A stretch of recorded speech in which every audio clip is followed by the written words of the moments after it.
When I finally said yes to doing another year of school with my stepsister Anna, my parents let out sighs of relief, their faces finally showing smiles. As a reward, they planned a vacation overseas for me. But the very next day, they vanished. I woke up totally alone in a country I didn't know. Later that day, I saw Anna's online post. It was a picture of her meeting my parents at the airport. She wrote, "It doesn't matter how far apart you are, the people who really care about you will always come back to you." I quickly liked the post and added a comment, "Hope your family has a great time." What they didn't realize was that I had already been accepted into Summit University through a special program. The acceptance confirmation was sitting right there on my computer. And yes, on my screen, the countdown for college applications ticked down 10, 9, 8. As it reached 0, the application website shut down. Looking at my empty application form and the deadline passed notice, my parents seemed pleased. My stepsister, Anna, had only scored 170 points on her big exam this year. She wanted to repeat the school year, and my parents insisted I do it too to help her study. My score was 710. "Sarah, your stepsister is still young," they'd said, trying to convince me. "Another year of school could really help her improve. You need to help her. You owe this to her." They pressured me constantly. "If you repeat the year with her, we'll take you on that trip abroad." To make sure I couldn't apply to universities, they watched me constantly. They only seemed to relax once the application deadline was over, looking very satisfied with themselves. That's when my parents took me out of the country. But the next morning, they were gone, leaving me by myself. I tried calling them, but my calls wouldn't connect. I went to the hotel's front desk and learned they had already checked out. It wasn't until I saw Anna's social media update that I understood they'd flown back home during the night. Alone in a hotel room far from home, a weird kind of fear washed over me. I hadn't traveled much, and certainly never to a different country. The farthest I'd ever been before was about 300 miles away, to visit Anna's old place. Watching strangers walk past outside, I felt numb. I couldn't grasp that my own parents had just left me behind in a foreign place. Me, their actual daughter. Walking slowly back to my hotel room, even that short distance felt incredibly tiring. I just fell onto the bed, staring up at the ceiling without seeing anything. Tears started soaking into the pillow. There was a time when I was their special little girl. But everything shifted when I turned 10, the year Anna came to live with us. After that, all my parents' attention went to her. It was like I became invisible in my own house. I didn't want to lose their love completely, so I tried really hard at school. All the way from elementary school through high school, I was always a top student. But getting good grades never seemed to earn back their affection. I don't know how long I just lay there on the bed before my phone suddenly rang. It was Mom. I jumped up, ready to talk, but before I could say anything, she started yelling at me. "Sarah, what were you thinking? You know Anna struggles with feeling down. How could you say something to upset her like that?" I was completely shocked. Then Dad's unhappy voice came on the line. "Anna thinks of you like a real sister. We're family. That comment you left on her post was totally wrong. Now she's really upset and her mood is terrible." Mom's voice was ice cold. "Say sorry to Anna right now, or you're not our daughter anymore." My earlier excitement felt like someone had dumped a bucket of ice water over me. I was freezing inside. They didn't even think about the fact that I was stranded, all by myself in another country.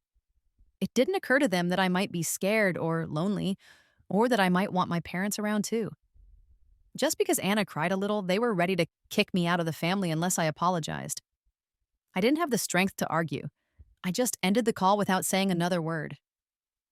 My heart felt heavy, like stone. For years, I had tried so hard to fit in, hoping to get back even a tiny bit of their love. I always did my best to make my parents happy and ignored all the times Anna tried to cause trouble for me. But none of it made any difference. Even this trip abroad, which I only got by agreeing to repeat a school year, was ruined just because Anna complained about something small. If nothing I did mattered, why keep trying? Luckily, I had my secret plan. I packed my bags, ready to leave the hotel. Since I was already here, I decided I might as well explore and enjoy being alone in a foreign country for a bit. My English was decent, So talking to people day to day wasn't a problem. And I didn't apologize to Anna, but I did delete my comment from her post to stop my parents from blaming me endlessly. I traveled from one city to another, walking through busy streets filled with people. I saw parents laughing with their children, and I saw people living on the streets with nothing. Even surrounded by crowds, I felt this deep sadness I couldn't quite explain. I had parents, my biological parents, but ever since I turned 10, I felt more like one of those lonely people on the street. After about 10 days, it was time for me to fly home. Maybe they got a notification about my flight booking because my parents suddenly seemed to remember they had another daughter overseas. Mom called. Did you have a good time on your trip? Your flight is today. We'll come get you from the airport when you land. After the long flight, I arrived, but there was nobody there to meet me. Then I got a text from Mom. Anna's been very upset because of your comment, and her low mood has come back. Anna doesn't want to see you right now. Find somewhere else to stay for a while. I just stood there, stunned. 10 days. They left me alone in another country for 10 days. And now that I was finally back, they wouldn't even pick me up. Didn't ask how my trip was. Didn't care if I was tired.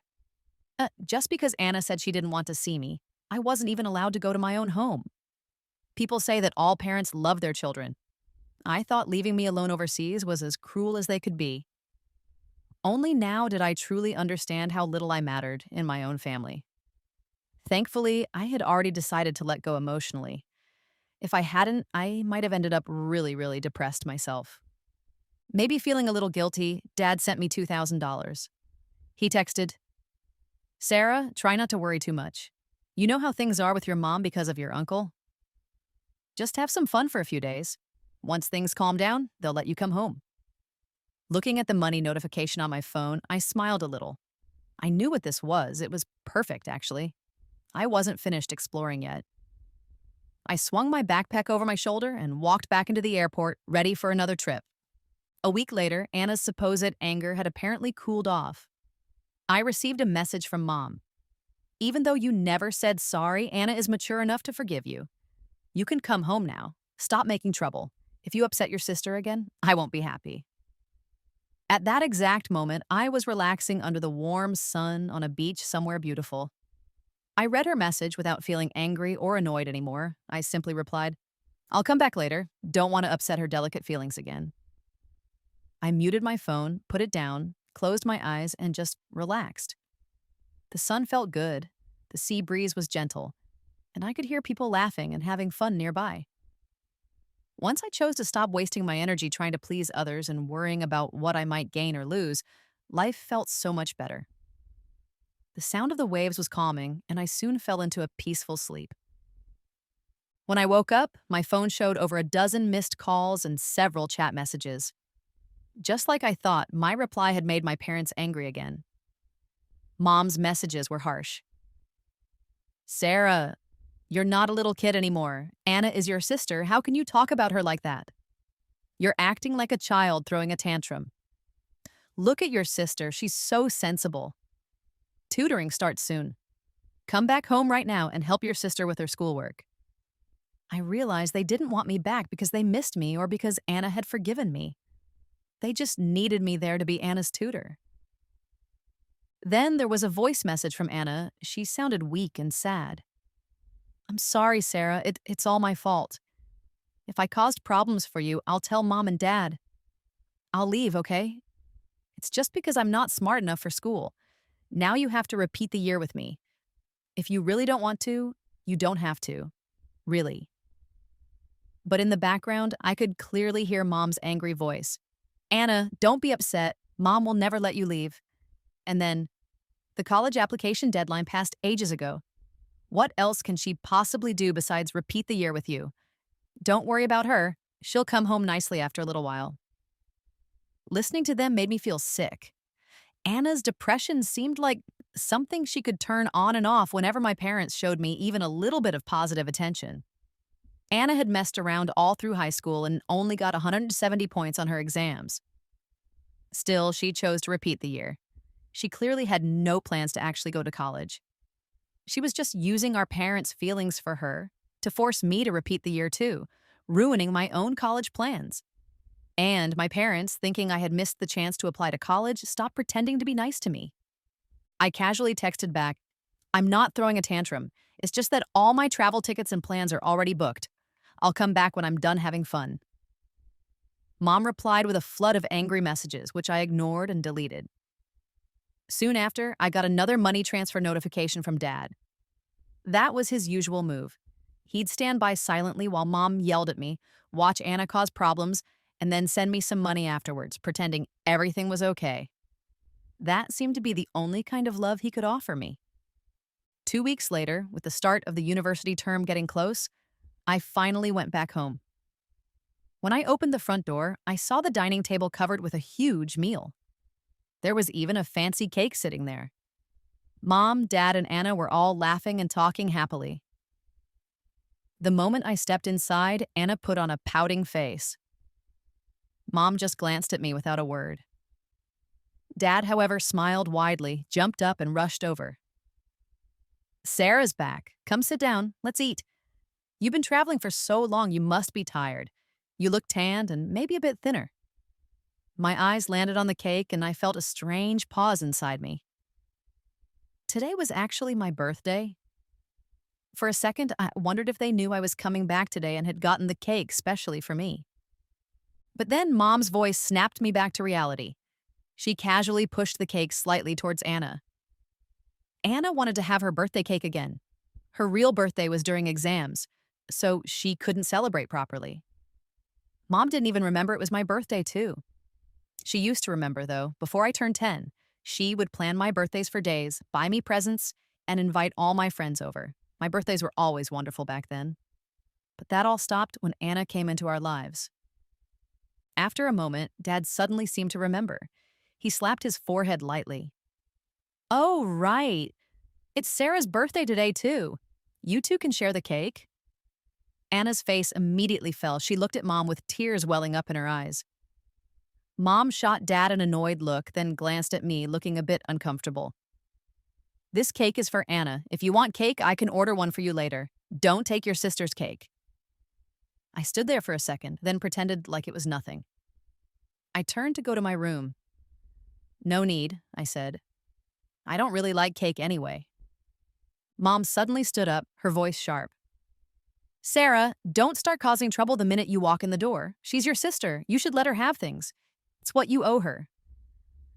Every single time Anna got upset about anything, Mom's favorite line was, "It's what you owe her." But did I really owe her anything? I glanced over at Anna and saw a quick, smug smile flash across her face, full of sneaky triumph. It hit me then how sad my situation was. In this house, as long as Anna acted unhappy, I was always the one in the wrong, no matter what. That's how Mom saw it. I didn't say anything else. I just walked straight towards my room. Anna's quiet, shaky voice followed me. "Mom, it's my fault again. I made Sis upset. Today is her birthday, too. Maybe I should ask her to have some cake with me." Mom's voice was soft, but still angry underneath. "See, Anna is so thoughtful. Don't pay any attention to her. She just comes back acting all superior. Who does she think she is?" Dad coughed, trying to smooth things over. "Maybe she's just really tired from traveling. She'll be fine after she rests." Mom ignored him and told Anna to go ahead and eat. Soon, the house was filled with their laughter again. But this home, this laughter, it just didn't feel like mine anymore. Walking into my bedroom, I stopped, shocked at what I saw. My blanket was thrown on the floor, covered in dirty shoe prints. My special keepsakes, gifts my parents had given me for birthdays before I turned 10, were smashed into pieces on the ground. I had kept them safe for all these years. Nobody remembered my birthdays now. Every year on my birthday, I would hold those old gifts and try to tell myself that my parents did still love me somewhere deep down. I felt a surge of panic and rushed to my bookshelf. Thankfully, my books were okay. Anna never liked reading anyway. I quickly searched through my things and found it, my acceptance letter from Summit University. Because I got in through a special recommendation, I had received the letter over a month ago, but I hadn't told anyone, partly to avoid upsetting Anna. I only took the main college entrance exams to prove to myself that I could do it. My score was 7 or 10, and my parents had been so happy about it. That's when they got the idea that maybe I should stay home and tutor Anna while she repeated the year. For a moment, back then, I almost considered it. I wondered if giving up a year of my life was worth it to maybe win back my parents' love. Now, I knew that was just a story I'd made up in my head. I carefully put the acceptance letter into my bag. I packed a few changes of clothes and walked back out of the room. The laughter in the dining room stopped suddenly. Dad looked a bit awkward seeing my packed bag. "Sarah, what are you doing?" I didn't answer him. Instead, I looked straight at Anna with a cold expression. "This house. It's all yours now. You really played your part well, didn't you? So, you won. Are you happy now?" Anna's face changed instantly. Tears started rolling down her cheeks. "Sister, don't you don't you like me?" "Sob, I just love Mom and Dad so much. I never wanted to take anything from you." Mom's face twisted with anger. She started scolding me. "Sarah, what is wrong with you? Your sister accidentally broke a few of your old things when she was feeling unwell, and now you want to run away from home? Can't you just give us some peace? You just got back, and you're already picking on your sister. Apologize to her right now." She knew what Anna had done in my room. I just wondered if she understood that those broken gifts were the last connection I felt to this family. I didn't say anything more. I just walked straight towards the front door. Mom jumped up from her chair, her voice cold and hard. "I told you to apologize to your sister. Did you hear me?" She grabbed my arm, pulling hard. The fabric of my shirt ripped, showing the old scars on my back. Mom froze, stunned. She mumbled, "Sarah, what is this?" I pulled my arm away from her grasp, fixed my torn shirt as best I could, and turned back, my voice just as cold. "This is what you always said I owed Anna." Mom grabbed my hand again urgently. "Sarah, please tell me what happened." Before I could even think about responding, Anna, who had been watching with a smug look, suddenly stood up. Tears streamed down her face, and she looked completely heartbroken. "Mom! Dad! Don't you love me anymore? It's all my fault. I made Sis misunderstand you. That's why she wants to leave. I should just I should just die. Then Sis won't be sad anymore, and you won't have to choose." With that, Anna ran towards the window, acting like she was about to jump out. Mom's face went white with terror. She let go of my hand and scrambled towards the balcony. "Anna, don't scare me like this. Mommy loves you. You're my precious girl." She reached out and grabbed Anna, who pretended to struggle for a moment before collapsing into Mom's arms, sobbing dramatically. Dad was a bit slower to react. By the time he moved, Mom already had Anna safe. He looked at me, his expression helpless. "Sarah, you've really gone too far this time. Whatever happened, you shouldn't hurt your sister like this. Go and apologize to her, and apologize to your mom." But what had I done? I hadn't done anything. Mom was the one who tore my shirt. She was the one who asked about the scars. I hadn't done anything wrong, but they were just so used to blaming me for everything. A wave of disappointment washed over me, leaving me feeling empty. Anna was still crying loudly, but she kept sneaking glances at me, her eyes filled with worry. I knew what she was afraid of, that I would tell them the real story behind my scars. But Mom and Dad were so focused on Anna, I was just a tool to calm her down. Her fear was unnecessary. I had no plans to bring up the past right then.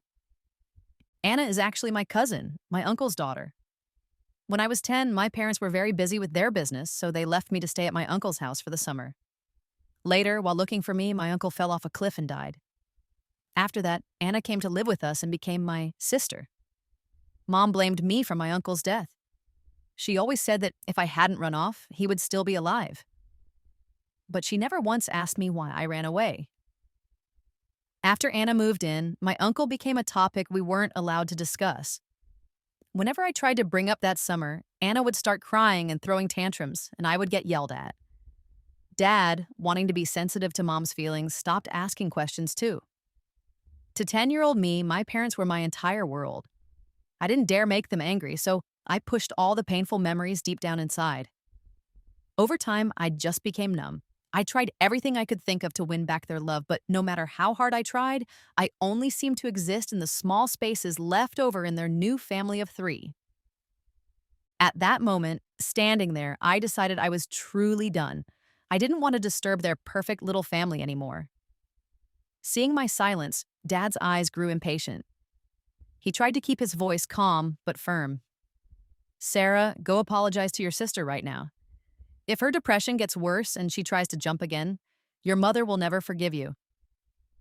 I looked at him and suddenly let out a short, humorless laugh. Jump? It's only the second floor. Jumping from here might kill a couple of ants, maybe. Stop staring at me like that. I'll be out of your way very soon. I pointed towards Anna. She's really putting on a performance, isn't she? You should probably go comfort her. Anna's been waiting eagerly for you to play your part in this touching family scene. Dad was speechless. Mom was shaking with anger, pointing a finger at me. Lily, your sister is like this because of you, and you're just standing there making nasty comments. I couldn't hold it in any longer. I stared right at her, my voice rising, almost shouting. I caused this? Tell me. Tell me exactly what I did to make her like this. When we came into the house, you said the cake was hers. I left it alone. She destroyed my room, and I didn't say a word. You gave her all your love, and I didn't complain. I stopped fighting for your attention. I let her have you. And she's still not happy? What else do you possibly want me to do? The room fell silent. Even Anna stopped sobbing. They seemed shocked. They didn't expect me, the usually quiet, obedient girl, to actually have a breaking point. Maybe my shouting finally got through to them. They looked stunned, maybe thinking hard. But since I'd come home, they couldn't actually point to anything I had done wrong. Dad looked at me, uncomfortable. Sarah, it was wrong of me to blame you just now. Mom's face was troubled. Sarah, But the apology never came out. In her mind, I was still the one who had wronged her precious Anna. How could she possibly apologize to the person she saw as the villain? I gave another cold laugh. No need for apologies. I pushed open the front door and started to walk out. But Dad stopped me again. Sarah, where are you going? It's Dad's fault. Don't be upset. Look, your shirt is torn. Go change your clothes. It's been so long since we were all together as a family. I'll make everyone something nice for dinner. I went back to my room, changed my shirt, and came out again, still carrying my backpack. Dad was waiting by my door. Sarah, you must be really tired from all that traveling. Why don't you rest for a bit? I'll call you when dinner's ready. He sighed. Sarah, because of everything with your uncle, we haven't paid as much attention to you as we should have. Give Dad a chance to make it up to you, okay? Well, it seemed I wasn't leaving right then. Besides, the train tickets to the city where Summit University was located were all sold out for that day anyway. So, I just went back into my room and closed the door. Lying on my bed, I tossed and turned, unable to fall asleep. After a while, I heard quiet voices from outside my door. Mom was still annoyed. What's gotten into Sarah lately? Even if she's mad at us, she shouldn't deliberately tease Anna like that. How can she be so thoughtless? Dad hushed her. Keep your voice down. Honestly, we really have neglected her over the years. Her repeat year studies are starting soon. Let's not push her away right now. We still need her to tutor Anna. Mom scoffed. Does she dare leave? Her college applications weren't even sent in. Does she really have any choice besides repeating the year? Don't worry about her. Then Anna's timid voice added, It's all my fault. My being stupid is making Sis repeat the year. I feel so bad. Mom quickly comforted her. Anna, don't think like that. She owes you this. At that point, all my anger and sadness just drained away. I didn't even have the energy left to make a scene. I was leaving soon anyway. Let them say whatever they wanted. I put on my headphones, turned on some music, and let the calming sounds slowly help me drift off to sleep. When I woke up, it was almost evening. Dad knocked on my door and came in. Sarah, what would you like for dinner? Before I could even answer, Anna yelled from the living room where she was playing on her phone. Dad, I want steamed shrimp, okay? And garlic scallops, okay? And braised ribs, okay? And Anna listed off 7 or 8 different dishes without pausing, and Dad agreed to make every single one. Finally, he looked back at me. And you? Anything is fine. I shrugged, not really caring. Hearing my response, Mom's temper flared up immediately. Sarah, are you still angry? Your father and I both said we'd make it up to you. What more do you want? I just shrugged again, keeping my voice neutral. You're always telling me I should give in to my sister. When I don't agree, you say I'm being difficult. Now I agree, and I let her choose everything she wants. Is that wrong too? Mom's face turned red with anger. Dad quickly led her out of the room to calm her down. I closed my bedroom door again, hearing Mom's voice trembling with frustration outside. Look at her attitude now.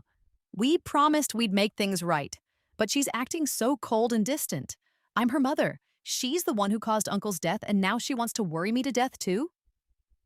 To her, I was still the one responsible for Uncle, the one who had ruined Anna's life.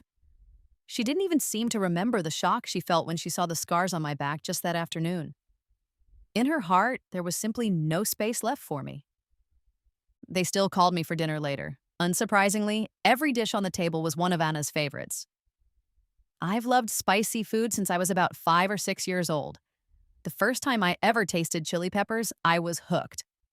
After that, every meal had to have my favorite spicy dish. Until Anna arrived when I was 10. She couldn't handle anything spicy, so from then on, spicy food disappeared from our house. I lost the chance to eat the food I loved. They said they wanted to make it up to me, but after all these years, they still hadn't bothered to notice what kind of food I actually liked. Maybe they just didn't care. With me sitting at the table, the mood felt strained. Even though none of the food was really to my taste, I ate a few bites politely. The moment I put my chopsticks down, Mom looked displeased again. Sarah, what is your problem? Your dad cooked this whole dinner specially for you, and you're acting so unappreciative. Dad and I promised we would treat you and your sister equally from now on. What more could you possibly want?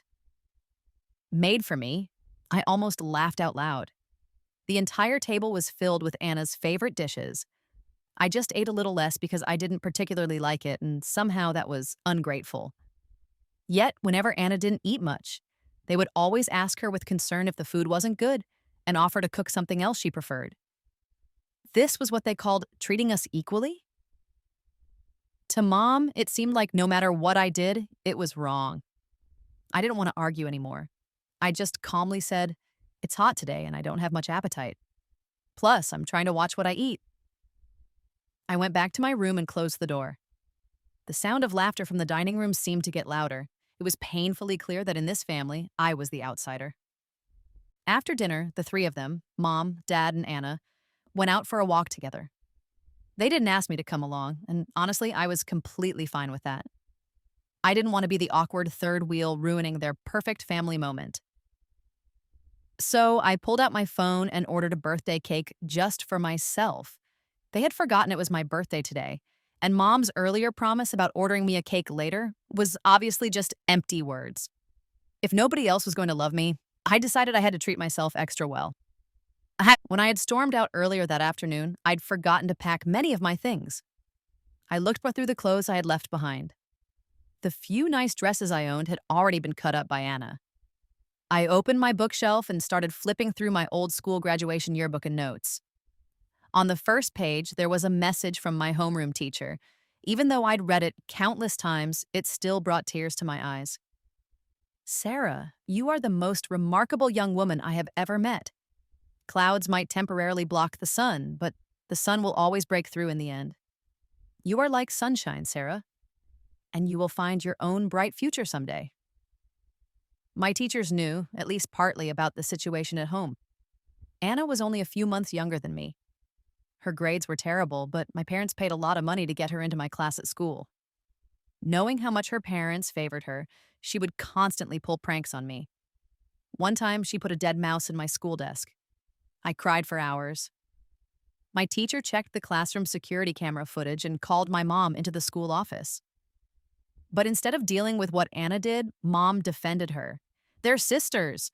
Anna wouldn't do anything truly mean. She's just being playful. Sarah is too sensitive. Making the teacher worry about something like this is too much.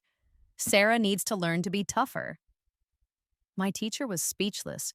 He couldn't understand how a parent could be so unsupportive of their own child and so much more affectionate towards an adopted one. There wasn't much he could do. He talked to the school principal, and eventually, they managed to get Anna moved to a different class.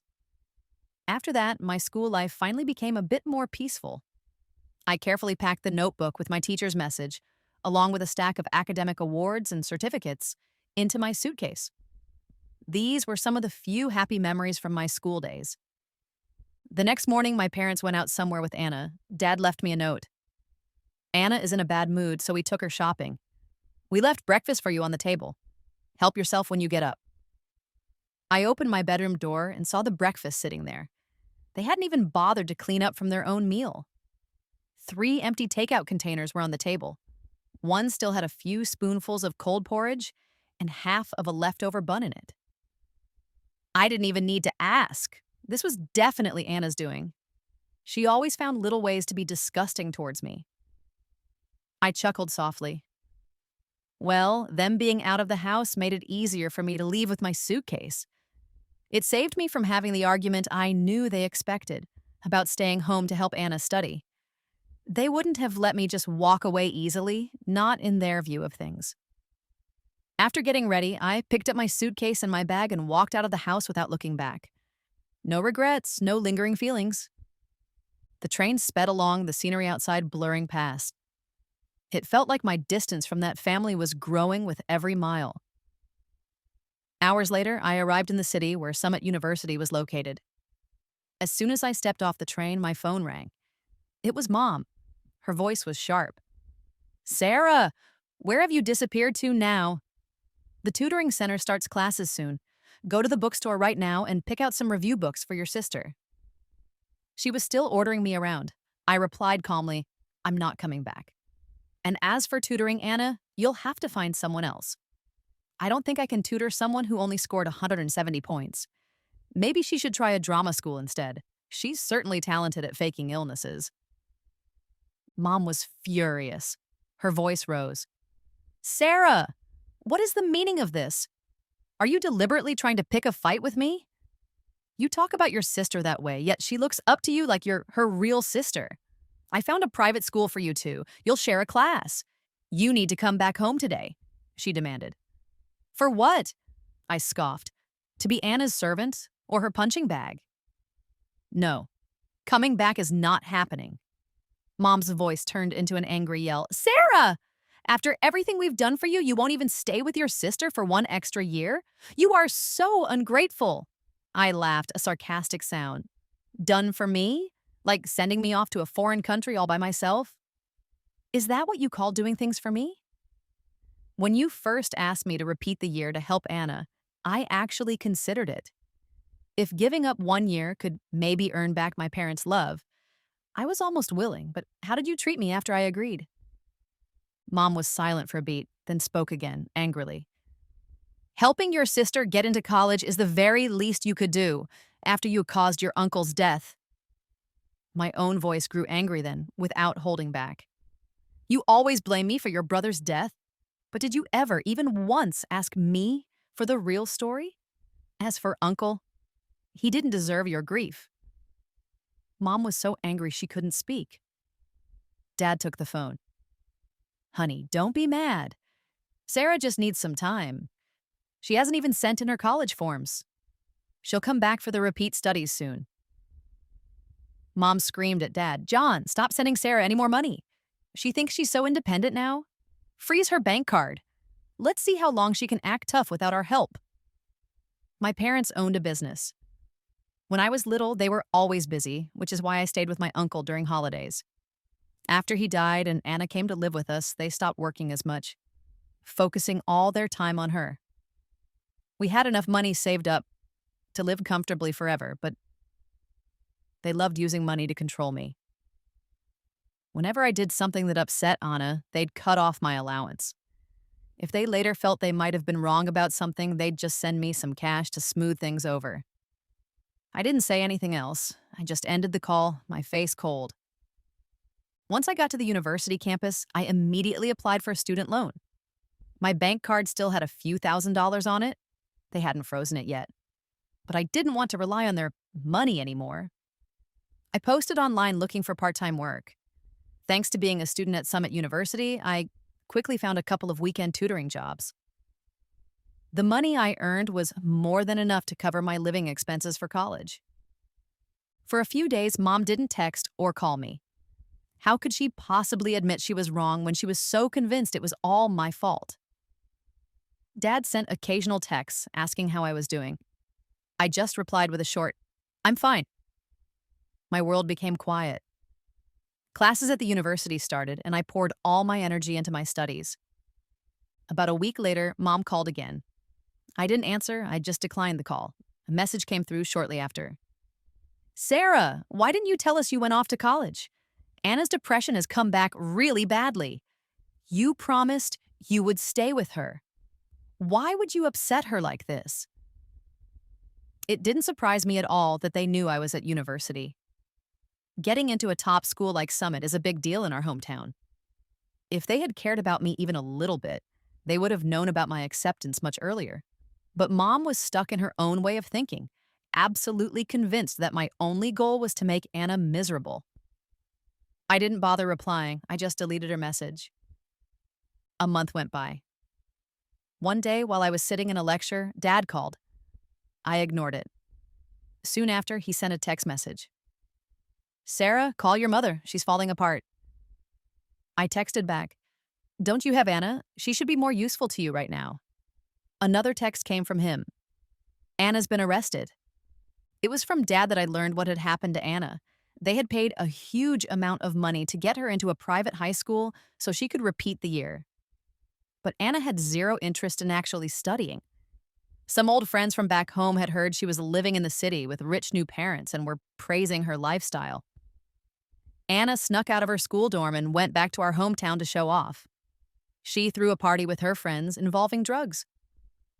During the party, she got into a huge fight with someone and injured them badly. The police arrested her. Mom, after finding out Anna had disappeared from school, had caused a big scene at the school demanding answers. Just then, the police called her. She rushed back home to the police station and finally saw Anna behind bars. By coincidence, the police officer handling Anna's case was the same officer who had investigated my uncle's death all those years ago. It was from this officer that Mom finally learned the truth about what kind of person my uncle really was. And she finally realized she had been blaming me wrongly for years. That summer when I was 10, my parents were busy, so they sent me to my uncle's. He was addicted to gambling. When he lost money, he would take his anger out on someone. At first, it was usually Anna, but once I arrived, I became his main target. The scars on my back were from him hitting me repeatedly with a leather strap. One day, after losing a lot of money, he was still furious, even after beating me. He then turned his attention to Anna. She actually suggested to him, "You could use her to pay off some of your debt. Just tell everyone she ran away. Nobody would ever know." My uncle thought this was a great idea and actually tried to hand me over to his debtors. Luckily, I managed to escape and ran off, hiding in the nearby hills. While he was out searching for me, he accidentally slipped and fell off a cliff to his death. When the police eventually found me and brought my parents, I ran crying straight into my mom's arms. I thought I was finally safe. I thought I could finally tell her everything I had been through, hoping I would never have to leave her side again. But instead of comfort, Mom slapped me hard across the face. After my university classes finished for the day, I reluctantly called Mom. She answered immediately. On the other end of the line, all I could hear was her sobbing uncontrollably. "Sarah? Is that really you? Oh, Sarah, I was wrong. All these years, I was so wrong. You suffered so much. Why didn't you ever tell me?" I gave a cold, empty laugh. "Tell you? How could I? The one time I desperately needed you, instead of comforting me, you hit me. I tried to bring it up a few times later, but you always saw me as the reason your brother died. Just mentioning Uncle's name made you glare at me. Saying anything more just got me another slap. All I ever wanted was your love. I thought I could endure any pain for that. But all you ever saw was Anna. You always thought I was just trying to hurt her whenever I mentioned Uncle. I was only 10 years old, Mom. Just a scared little girl. Mom cried even harder. Sarah, I'm so sorry. I am so sorry. After sobbing for a while, she turned her anger on Dad. What kind of father are you? Letting our daughter go through all that? She started blaming him too, crying that it was all his fault. Dad was silent on the other end. I guess he couldn't find any words to defend himself. Another month passed. The weather started to get colder. One afternoon, I saw Mom standing near the university gate. She was wrapped up in warm clothes, just staring blankly ahead. Her usual careful makeup was gone, and she looked like she had aged 10 years almost overnight. They had sold their house and moved to an apartment near my university. Mom held out a bank card to me. Sarah, we are so sorry. This is all our savings, please. Can you ever forgive us? I gently pushed the card back toward her. Forgiveness. Whether I forgive you or not, what happened happened. You can't glue a shattered vase back together and pretend it was never broken. Mom's mental health seemed to get worse after that. She argued with Dad frequently, blaming him for not protecting me better. But could Dad really be completely blameless? I still visit them sometimes, maybe once a month. It feels like an obligation. They are my parents, after all, and before I turned 10, they did love me. But a heart that has grown cold, how can it ever truly feel warm again?